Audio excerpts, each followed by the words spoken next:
Feelings of deprivation as a child, whether or not those were objectively bad or not, that can manifest as binge spending as an adult. A lot of times because you're trying to overcompensate for that feeling of lack that you had when you were growing up. And if you try to fix that overspending with traditional advice like budgeting, it can actually just exacerbate those symptoms because budgets really focus on scarcity and lack. And that's something that I found with myself when I was really trying to change my financial situation. Like I was living paycheck to paycheck, I was making decent money, but I never seemed to be able to save anything or get any further ahead. Like I was $40,000 in debt. I never thought I was going to be able to pay that off. And I thought the only way to change it was to restrict myself and tell myself that I couldn't have anything. And so I would do well for a little bit. I would restrict myself. I'd be like, no, Nicole, you can't even buy a water when you go out. You have to make sure you bring your own water from home. And what would happen is I would do really well for like a month or two. I would start saving some money. And then something would happen where I'd be like, well, I work hard and I deserve this and I should be able to treat myself. I should be able to spend money, and I would end up binging again. And it became this vicious cycle. So like the same way that if you wanted to get healthy or you wanted to lose weight,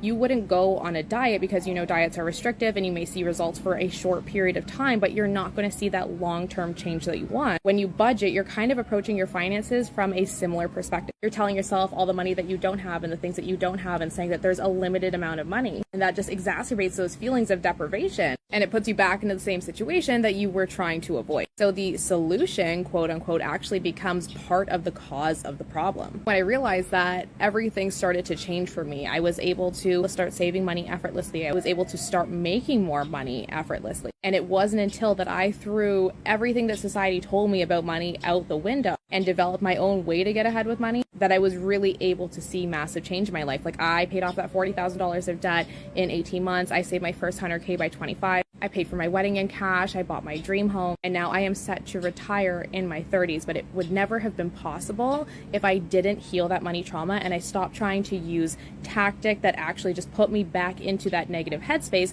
that exacerbated those symptoms and caused that vicious cycle.